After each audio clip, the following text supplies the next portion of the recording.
Hola chicos, ¿cómo están? Espero estén bien.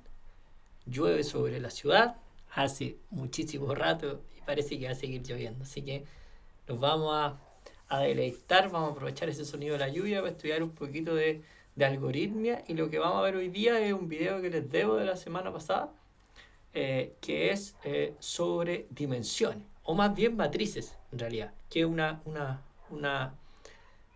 es bidimensional, ¿cierto? Entonces la matriz se define como un tipo de una estructura de datos en la cual yo puedo guardar un pool de datos con un mismo nombre, como vemos aquí en la imagen, ¿cierto? Como M, ¿cierto? M es una matriz de 3x3, pero la gran ventaja que tiene esta estructura de datos es que los datos los vamos a ir almacenando de manera bidimensional en este tipo de estructura, así la podemos representar, ¿cierto? Donde cada dato va a estar guardado en una posición la cual va a estar identificada por una fila y una columna. Es algo muy parecido a cuando nosotros vemos los Excel, ¿cierto? Los Excel dice que la columna A, la fila 3. Es más o menos similar. Entonces, ¿de qué nos sirve? Yo estuve hablando con ustedes y estuvimos filosofando un poco sobre cuáles eran las ventajas. Bueno, y ahí hay muchas cosas que se pudiesen trabajar o se trabajan con matrices. Una de ellas es, por ejemplo, la televisión. La televisión, como la conocemos, no es más que una gran matriz donde son puntos LED que se iluminan o se dejan de iluminar. Y eso es finalmente lo que nosotros vemos, ¿de acuerdo? Ahí hay una gran cantidad de algoritmos que trabajan con la definición de figuras en base a qué puntos se iluminan o no. Pero es una matriz. Otra cosa que estábamos discutiendo es que el sistema de posicionamiento global, GPS o nuestro planeta en realidad se basa, es como si nosotros lo aplanásemos, es una gran matriz porque nos basamos en latitud y longitud, o sea, fila y columna, ¿vale? Entonces, ahí tenemos dos grandes ejemplos de lo que nosotros lo pudiésemos usar, este tipo de matriz. Entonces, es fundamental entender esta estructura de datos. Entonces, para comenzar, aquí nosotros vamos a definir que para poder definir una matriz, nosotros lo hacemos como dimensión, ¿cierto? M en este caso vamos a usar la misma que la imagen para irnos guiando, pero la diferencia es que esta dimensión M va a tener, le vamos a decir que es 3,3. Eso le estamos dando la instrucción a PSeInt que lo que tenemos es una matriz que tiene 3 filas y 3 columnas, ¿de acuerdo? Antes, cuando nosotros usábamos dimensión, era una sola fila que tenía varias columnas y varias posiciones. Entonces accedíamos a sus datos a través de un único subíndice. En este caso vamos a acceder a los datos en base a dos subíndices, el de la fila y el de la columna. Siempre es ese es el orden, fila-columna. Entonces, esta dimensión, cada una de sus posiciones, si yo por ejemplo digo dimensión, digo escribir y pongo algo como ingrese un valor, ¿de acuerdo? Ahí me quedo un poquito corrido porque está la otra imagen, ¿cierto? Pero lo achicamos un poco para que se vea bien. Ingrese un valor. Yo perfectamente podría leer ese valor en m corchetes 1,1, ¿o no? ¿Y dónde lo voy a estar guardando? Específicamente ahí en el primer cuadradito que yo les puse con amarillo cuáles son las posiciones, y esa posición es la 1,1. Una vez que yo tengo guardado ahí en 1,1, yo podría, no sé, multiplicarla, dividirla, sumarla o imprimirla. Poner escribir, el valor es, ¿vale? Y le voy a poner acá que el valor es m, el valor es, lo vamos a poner aquí abajito.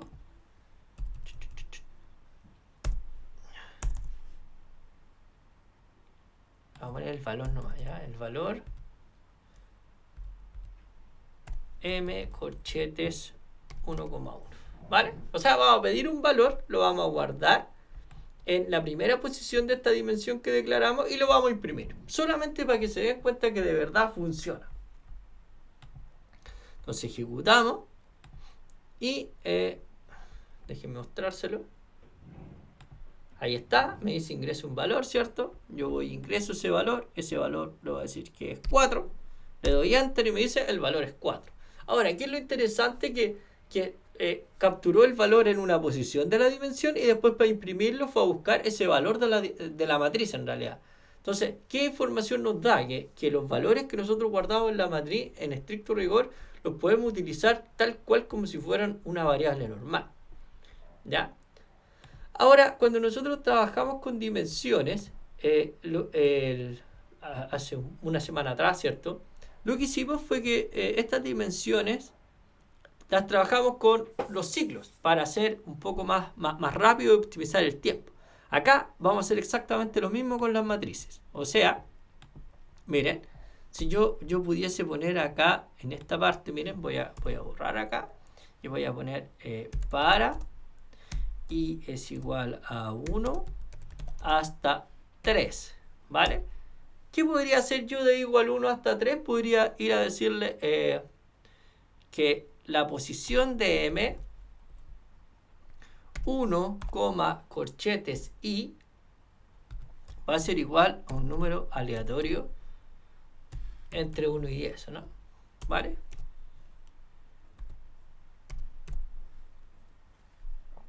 Entonces, fíjense qué estoy haciendo acá. Con este ciclo para, perdón, 1i, le puse ahí, me equivoqué, le puse i. Ahí sí. Entonces, ¿qué estoy haciendo acá? Le estoy creando un número aleatorio con este ciclo para a la posición 1, i. ¿Cuántas veces vale el i? El i vale, la primera vez vale 1, o sea, la posición 1, 1. ¿Sí? Aquí en nuestra imagen. Después el i vale 2, la posición 1, 2. Después el i vale 3, la posición 1, 3. Entonces lo que hice fue llenar la primera fila. Pero en realidad esta dimensión tiene 3 filas. Entonces yo tendría que hacer esto mismo, ¿cierto? Tendría que hacer exactamente lo mismo.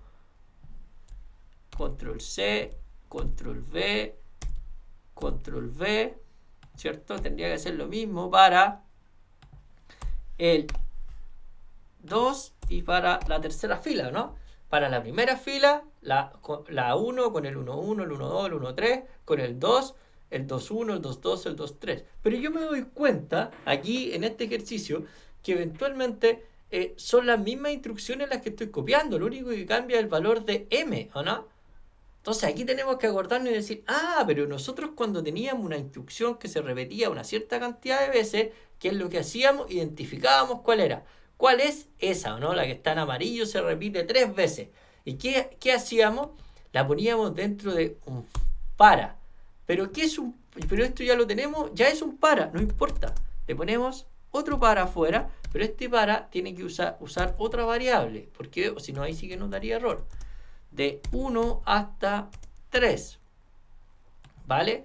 Y acá ponemos fin para.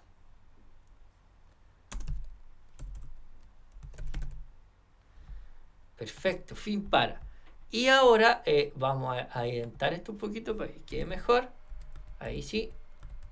¿Y qué es lo que tenemos que hacer? Que este 1 ya no va a ser un 1, sino que va a ser el J. Entonces, ¿qué está haciendo este pequeño intruso de código?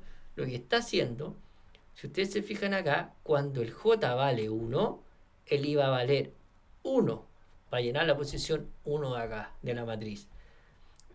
Luego el I va a valer 2, pero el J sigue valiendo 1. Va a llenar la posición 1, 2. Luego el i va a valer 3, pero el j sigue valiendo 1, va a llenar la posición 1, 3. Terminó el ciclo interno, volvió arriba, ahora el j vale 2 y el i vuelve a ser 1. El j vale 1, el j vale 2, el i 1, la posición 2, 1. El i vale 2 y el j sigue valiendo 2, la 2, 2, la 2, 3, ¿no? Y pasa exactamente lo mismo con nuestra última columna. Entonces, si yo quisiera imprimir esta parte de acá, yo lo podría imprimir de varias maneras. Miren, yo podría copiar acá estos mismos dos ciclos para y los pego acá. Y acá en vez de ahora de pedir un valor, yo podría poner escribir ese valor. ¿Vale? Y lo escribo.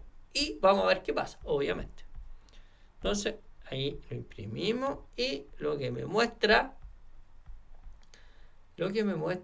es lo siguiente. Ahí está, miren. 5, 7, 4, ¿Qué valores son esos? Esos son los valores que se crearon, ¿no? O sea, los valores que se inició la matriz, pero me lo está imprimiendo hacia abajo. Son 9 valores. ¿Por qué? Porque esta matriz tiene 9 posiciones. Ahora, yo podría arreglar esto. A mí me gustaría que saliera hacia el lado, ¿no? 5, 7, 4, que fuera como una matriz.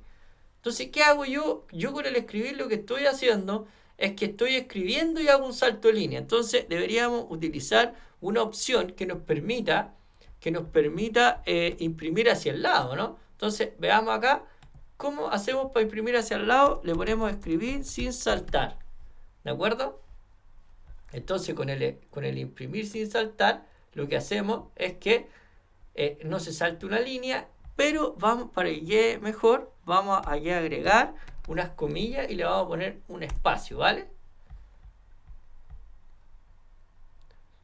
¿Les parece? Así. Entonces, ahí en esa parte queda unas comillas y queda un espacio. Entonces, vamos a ver nosotros ahora que si yo ejecuto esto, ¿qué ocurre? Vamos a ver acá. Wow, me escribe los mismos números, o sea, los 9 números correspondientes, pero me lo está imprimiendo hacia el lado. Entonces a mí me gustaría que solamente imprimiera los 3 primeros hacia el lado y después los otros abajo para que quede igual que mi dibujo, ¿cierto? Mi matriz de 3×3. Entonces yo me voy al código de nuevo y en el código tengo que identificar acá, ¿cierto?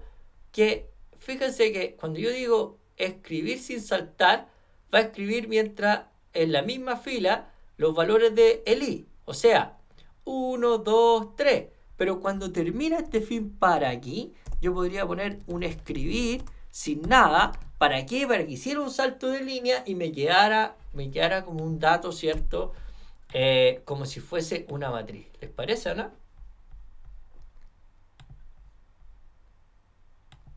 ¿Sí? ¿Están de acuerdo? Miren ahora, vamos a imprimir esto. Entonces lo imprimimos y vemos cómo queda y ahí vemos que ya aparece nuestra matriz que es 5, 7, 4, 6, 8, 6, 3, 17. Entonces yo les pregunto a ustedes, ¿qué valor está en la posición 2, 2? 2,2 de m. ¿Qué me deberían decir ustedes? El 8, porque el 8 está en esa posición, ¿o no? ¿Estamos de acuerdo? Entonces, otra de las cosas que estábamos viendo, que es sumamente importante y que estuvimos ahí un poco filosofando, es que a lo mejor a mí no me gustaría imprimirlo al azar, sino que llenar toda la matriz de unos. Ahí está. Voy a llenar toda la matriz de unos. Ejecuto eso y ahí tengo puro 1, ¿no? Si yo pongo acá y le pongo ceros, voy a llenar la matriz de ceros. Entonces, una de las preguntas que hicimos en clase, que estuvimos discutiendo un poco y que sería interesante darle una vuelta también, es que, ¿qué pasa si yo quiero que la diagonal esté llena de unos y el resto lleno de ceros? Entonces la diagonal, nosotros nos damos cuenta que el i y el j son iguales, ¿no? Fíjense, ahí la diagonal está la 1, 1, la 2, 2, la 3, 3. Entonces yo podría decir dentro de este podríamos crear una condición que diga si i es igual a j, lo que vamos a hacer es que en esa posición vamos a poner un 1, ¿cierto? Y en cualquier otra posición vamos a hacer un m, corchetes de j, i, y a ese valor le vamos a agregar un 0. ¿Vale? Y cuando nosotros ejecutamos esa parte que nos queda, que tenemos la diagonal, ¿cierto? Con 1 y todo el resto con 0. Después nos preguntamos, bueno, ¿pero qué pasa con la otra diagonal? Entonces nosotros encontramos ahí también un patrón en la otra diagonal. ¿Qué posiciones quiero imprimir yo? La otra diagonal está acá, ¿cierto? La 1, 3, la 2, 2 y la 3, 1. Ah, no son iguales. El i y el j ahí no son iguales. Pero si ustedes se fijan, 1 más 3 es 4, 2 más 2 es 4, 3 más 1 es 4. O sea, que lo que yo quiero hacer ahora es que si i más j es igual a 4, voy a imprimir un 1 y si no, un 0. ¿Sí? Y ejecutamos, voilà, ahí está, ¿no? ¿Estamos de acuerdo con esa parte? Ahora, si quisiéramos una x con unos, yo es tan simple como decir acá o i es igual a j, ¿no? Si ponemos un O ahí, I igual a J, tengo una cruz. Entonces, ¿qué es lo importante acá?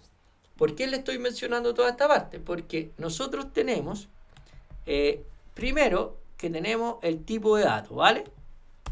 O sea, tenemos esta estructura de datos que es una matriz. Ahora, la matriz tiene posiciones y yo puedo jugar un poco con las posiciones para encontrar patrones, ¿de acuerdo? ¿Vale? Y una vez que encuentro patrones, puedo ir utilizando, ir poniéndole valores, asignándole valores a las diferentes posiciones de acuerdo a lo que yo necesite o al problema que esté solucionando. Y este código de acá, este pequeño ciclo para, siempre lo utilizo de esa manera para poder escribir la matriz como tal, como si fuera una matriz, ¿cierto? Para que se viera más bonito. ¿Sí? Chicos, los dejo. Este fue nuestro pequeño video de introducción a las matrices. Ahí ya hay harto que hacer, hay hartas cosas que vamos a poder ir jugando. ¿Sí? Si ya lo conocen o lo van a conocer pronto, vamos a trabajar en el juego de la batalla naval. ¿Se acuerdan de ese juego? En realidad tiene varios nombres, el juego de la batalla naval, un de los barquitos, los misiles, pero el espíritu es el mismo. Vamos a esconder barcos y vamos a dar las coordenadas para poder dispararle. ¿Les tinca? Ya, eso va en el otro video, sí. Sigamos estudiando y no nos queda nada de semestre, así que pongamos el empeño. Cuídense harto y nos vemos esta semana. Chau, chau.